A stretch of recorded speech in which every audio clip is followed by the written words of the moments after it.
even after the latest files were released earlier this month, we still only have a tiny fraction of the complete picture surrounding the life and crimes of alleged financier Jeffrey Epstein. But even from these breadcrumbs, you've probably noticed that there are some deeply troubling connections emerging involving a deeply troubling number of high-profile people, which raises the obvious question: how did Epstein win so many friends and influence so many powerful individuals? He wasn't born into great wealth or influence. From the information we've been allowed to see, much of his business success appears to have been enabled by figures and institutions that ordinary people wouldn't even be considered by. Like some kind of unholy Forrest Gump, he seemed to orbit many of the biggest names and events of the last 40 years, with at least one finger in all the wrong pies. If he had only been intertwined with other elite financiers, perhaps this could be written off as deep connections within his professional industry. But we now know his personal contacts included everyone from politicians and banking officials to spiritual leaders, European nobility, Hollywood executives, and multiple individuals who have at various times been among the richest people in the world. His connections crossed borders, political lines, industries, and even public adversaries.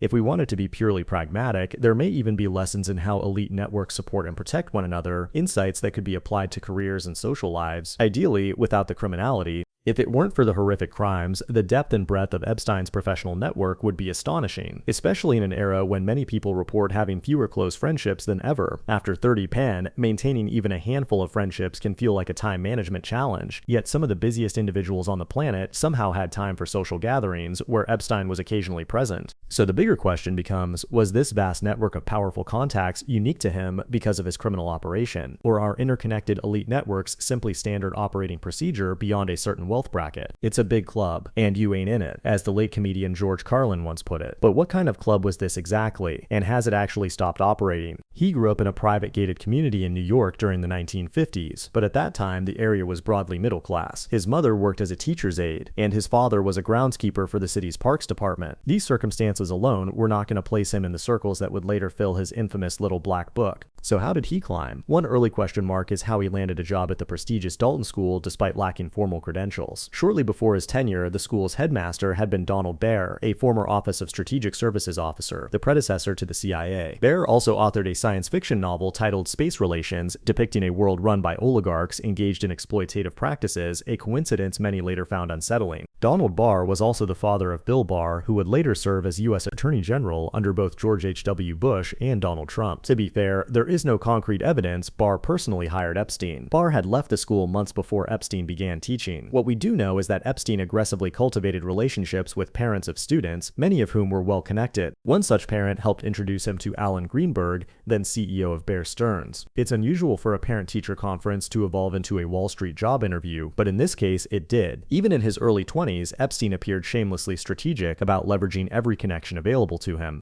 At Bear Stearns in the 1970s, client entertainment and relationship building were central to the culture. Networking was not optional, it was the job. In isolation, this behavior could look like textbook professional networking, but none of this happened in isolation. It doesn't explain his later proximity to geopolitical scandals, foreign dignitaries, prominent academics, or influential technologists. Some speculate that Epstein may have functioned as a compromise-gathering intelligence asset. That theory fits certain patterns, but we lack sufficient verified evidence to draw definitive conclusions, and that distinction matters. Extrapolating from incomplete information can quickly drift into conspiracy theory. The reality is, we still do not know the full extent of his operations, funding sources, or motivation. What we can observe is this: he diversified his social portfolio. He connected academics with prestige but limited funding to wealthy individuals seeking intellectual credibility. He attended high-profile conferences to meet prominent thinkers and later hosted them for elite audiences. He became the guy who knows a guy. Elite social circles are smaller than they appear. At extreme wealth levels, there are only a few thousand individuals globally who operate within similar financial and social brackets. They circulate through recurring international events and gatherings. When you see surprising ideological opposites appearing only 1 or 2 degrees apart in Epstein's contact network, it reveals something important. Among the ultra-elite, political disagreements often do not threaten social access.